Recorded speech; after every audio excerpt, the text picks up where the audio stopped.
Baik, sebelum Pak Tri melakukan coaching, saya akan mengajukan beberapa pertanyaan sama Pak Tri dan mendiskusikan rubrik penilaian kita hari ini, Pak Tri. Jadi penilaian pada penilaian hari ini, coach dan coaching nanti akan saya nilai sesuai dengan rubrik penilaian coaching, Pak Tri. Dan apakah sudah sesuai dengan alur Tirta atau belum, kemudian bagaimana Bapak memberikan pertanyaan-pertanyaan yang berbobot pada coaching, kemudian jangan lupa Pak Tri prinsip-prinsip coaching, yaitu yang pertama kemitraan, kemudian proses kreatif, dan memaksimalkan potensi coaching, Pak Tri. Pertanyaan pertama yang akan saya tanyakan kepada Bapak adalah sebelum melakukan observasi, saya akan menanyakan kompetensi apa yang akan Bapak kembangkan di coaching kali ini, Pak. Terima kasih. Dalam proses coaching ini yang saya akan kembangkan, saya adalah bagian yang pertama itu bagian present, Pak, itu bagian penuh dan juga mendengarkan aktif dan juga akan menanyakan pertanyaan-pertanyaan yang berbobot. Kira-kira kompetensi apa yang secara spesifik yang Pak Tri ingin kembangkan dan ingin saya mengamatinya, Pak Tri?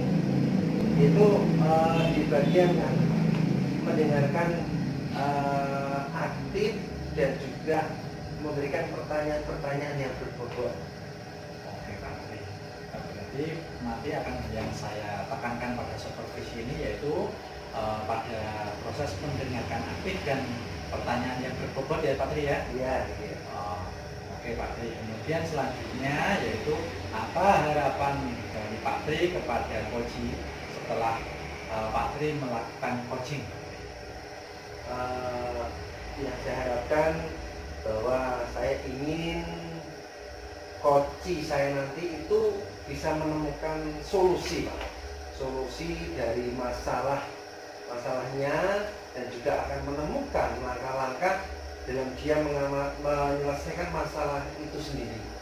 Jadi dia akan menemukan langkah dan juga dia akan bisa mengatasi masalahnya sendiri. Gitu, Pak. Oke, Pak Tri, nanti saya kira cukup ya percakapan observasi ini. Jadi kita sudah sama-sama sepakat apa yang akan saya amati. Kemudian silakan Pak Tri melanjutkan proses coaching. Saya akan mengamati di sebelah Pak Tri dan Pak Iwan saat melakukan coaching. Terima kasih, Pak. Selamat pagi, Pak Iwan. Ya, selamat pagi, Pak. Ya. Bagaimana kabarnya?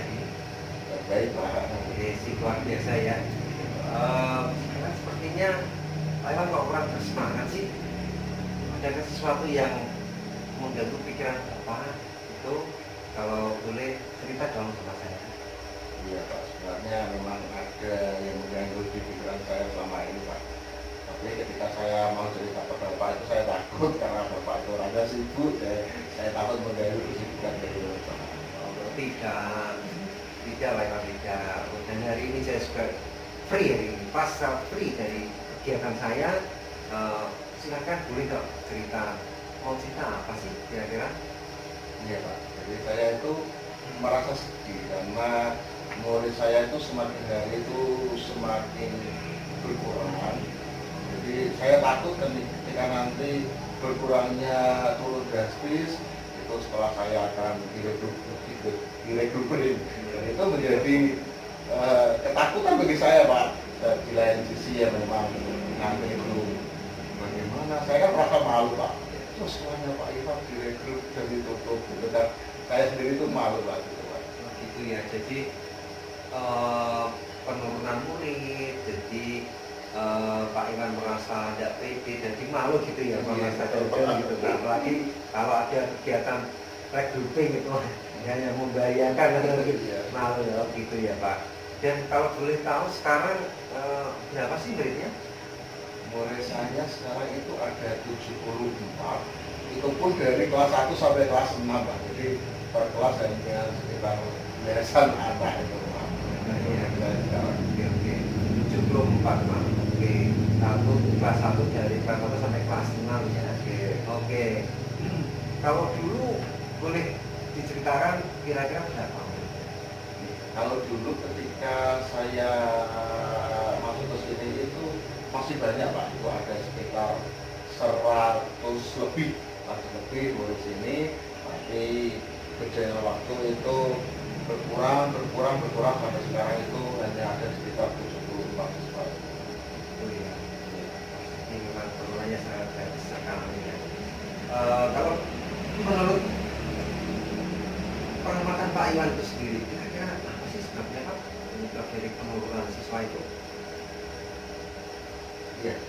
Kalau saya tanya-tanya ya ke orang-orang itu permasalahannya itu karena dibangun sekolah MI Pak di sini, jadi mereka lebih suka menyekolahkan anak-anak mereka itu. Jadi ada sekolah baru yang ada di lingkungan sekitar sekolah itu ya Pak ya. Kalau boleh kira-kira lokasi itu dengan sekolah Anda itu jaraknya jauh apa dekat sih Pak? Nah itu sangat dekat sekali Pak, jaraknya hanya sekitar 150 meter lah dari sekolah saya Pak. Hanya segitu Pak. Dekat sekali ya itu Iya, ya. Pak. Iya. Begitu Pak ya. Kemudian untuk rencana Bapak untuk bisa menarik perhatian ataupun murid itu bisa bertambah ya Pak, karena siswa SD itu cenderung yang antusias menyekolahkan itu kan memang orang tua. Jadi menurut jenengan gitu ya, bagaimana perhatian orang supaya mau menyekolahkan anaknya di sekolah Anda itu bagaimana Pak kira-kira? Dari permasalahan yang saya hadapi itu kan mereka kenapa sih lebih suka PN itu karena mereka cenderung itu warga sini itu memang 90% itu beragama Muslim Pak. Jadi mereka menganggap sekolah yang itu lebih religius. Jadi mereka lebih suka menyekolahkan anak-anaknya di MI. Tapi saya sudah melakukan rapat dengan tokoh-tokoh masyarakat dan juga komite bagaimana untuk memajukan sekolah kami. Kami mendapat banyak masukan ya dari hasil rapat itu, yaitu kami harus membuat program-program keagamaan di sekolah kami. Oke, jadi sudah ada semacam kegiatan atau program ya Pak ya, Iya, Pak. yang sudah dilaksanakan di sekolah itu sendiri. Program seperti apakah Pak yang sudah ada dan apakah program itu sudah berjalan?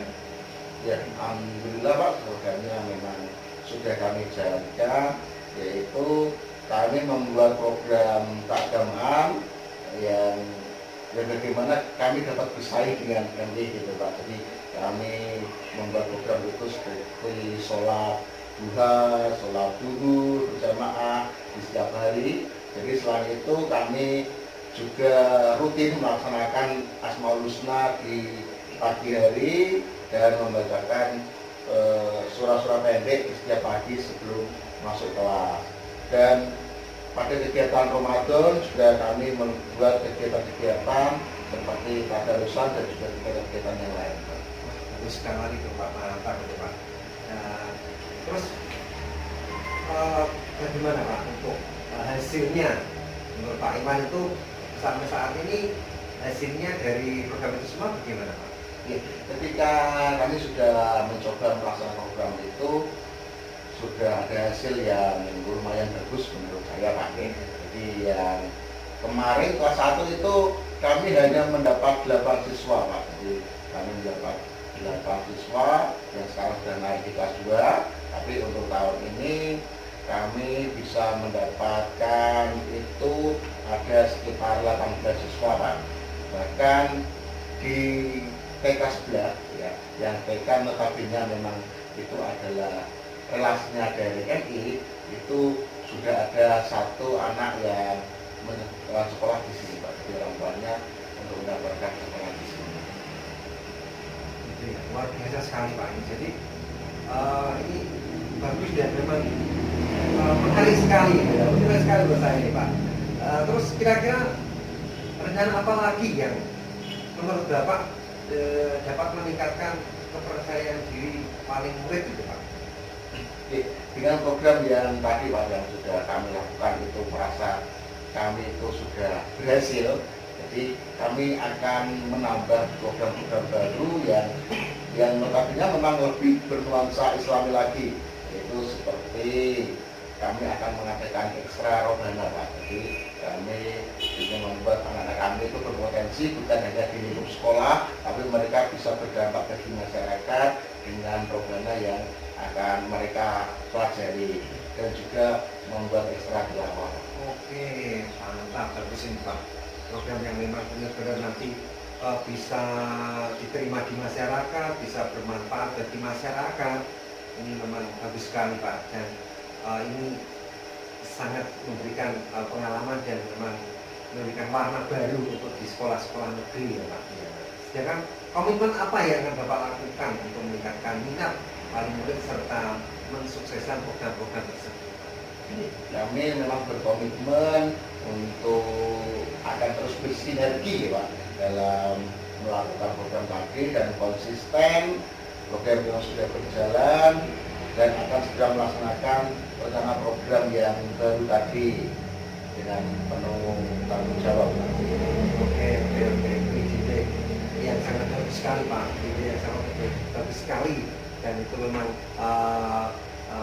bisa membuat kesan yang saya selalu mendukung dan berdoa supaya diberikan kemudahan gitu dalam menjalankan program tersebut dan kesuksesan dalam menjalankan program-program tersebut.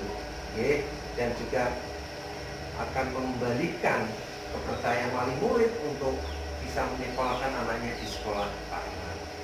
Terima kasih Pak. Semoga ya Bapak dan saya bisa terkabul sehingga murid kami nanti bisa berkembang kembali seperti yang dulu ya. Jadi semakin dari program semakin merosot tapi kami dapat meningkat secara jumlah murid di sekolah kami. Dan terima kasih juga Bapak sudah berkenan ya untuk mendengarkan kalau kesal saya, jadi saya ini merasa agak lega Pak setelah dicerita Bapak. Sama-sama Pak, sama-sama. Saya kira untuk kegiatan kita pagi ini ya Pak, mungkin Pak Iwan bisa kembali beraktivitas yang lain, dan kemudian saya akan beraktivitas lagi, dan selamat beraktivitas dan tetap semangat ya Pak ya, semangat dan sehat gitu, yang utama itu. Iya Pak, terima kasih. Ya, selamat siang. Ya. Selamat siang Pak Tri. Selamat siang Pak Sinen. Tadi Pak Tri sudah ngobrol coaching sama Pak Iwan. Sebelum kita mengakhiri kegiatan observasi, saya mau menanyakan beberapa pertanyaan pasca observasi kepada Pak Tri.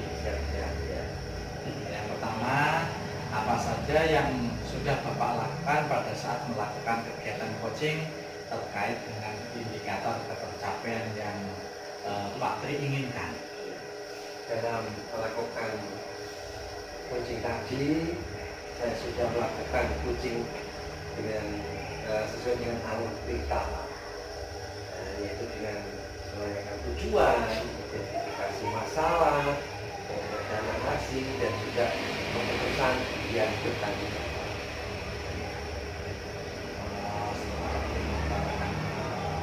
Materi yang sudah kami lakukan di kegiatan coaching tadi, perkenankan saya menyampaikan hasil pengamatan saya Pak. Ya siap, karena itu yang saya butuhkan Pak, karena tanpa adanya supervisi saya tidak akan tahu kelemahan saya Pak. Monggo, terima kasih. Oke Pak Tri. Pertama yaitu yang saya amati tadi pada saat Pak Tri melakukan coaching, memang sudah sesuai dengan alur kita yang Bapak katakan tadi. Kemudian Bapak juga sudah melakukan coaching pada kondisi present atau kehadiran penuh. Pemikiran Bapak, hati dan pikiran itu sudah fokus pada kegiatan coaching tadi Pak. Sepengamatan saya Pak. Kemudian pada saat melakukan coaching, Bapak juga sudah berusaha menggali potensi coaching untuk membuat strategi-strategi yang akan direncanakan setelah aksinya Pak. Seperti itu Pak. Kemudian namun demikian saya juga melihat ada beberapa hal yang masih seharusnya bisa Pak Tri kembangkan. Misalnya tadi saat memberikan pertanyaan Bapak itu belum maksimal menggali pertanyaan-pertanyaan yang berbobot kepada coaching. Kemudian yang kedua,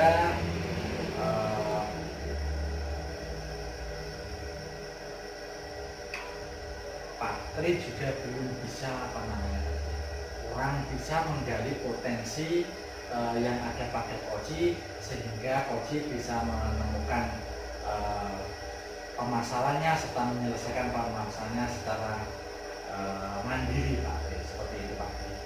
Kemudian selanjutnya yaitu setelah diskusi kita di siang ini Pak Tri, sudah apa yang sudah Pak Tri bayangkan atau yang akan Bapak lakukan untuk meningkatkan performa coaching dari Pak Tri sendiri? Terima kasih. Saya pribadi terima kasih untuk masukan ya Pak, istilahnya untuk pengembangan diri saya dalam coaching ini. Jadi nanti saya akan terus berlatih dalam proses coaching ini Pak. Saya juga akan membuat pertanyaan-pertanyaan yang lebih berbobot ya, sehingga dapat menggali potensi dari kunci saya untuk bisa menemukan solusi dari permasalahan yang ada. Menurut saya itu Pak yang saya akan tetap kembangkan dan semakin untuk bisa melakukan coaching. Oke Pak Tri, semangat. Memang kita itu memang berlatih supaya kita bisa menjadi coach yang profesional Pak Tri. Kemudian setelah kita melakukan supervisi ini, kira-kira apa yang Pak Tri dapatkan dari kegiatan sore ini Pak Tri? Yang saya dapatkan banyak pengalaman Pak, banyak pengalaman dan juga ilmu baru serta masukan dari Bapak yang sangat berharga buat saya. Misalnya bagaimana saya bisa memberikan pertanyaan-pertanyaan yang berbobot dan juga menggali potensi dari si coach itu sendiri. Oke Pak Tri, berarti Pak Tri percakapan kali ini saya kira cukup ya Pak Tri. Percakapan pasca observasi, Pak Tri sudah tahu Pak Tri yang akan Pak Tri lakukan di kemudian hari. Kemudian saya kira cukup. Kita bisa lanjutkan kegiatan kita masing-masing ya Pak Tri ya. Terima kasih ya Pak. Sama-sama Pak Tri.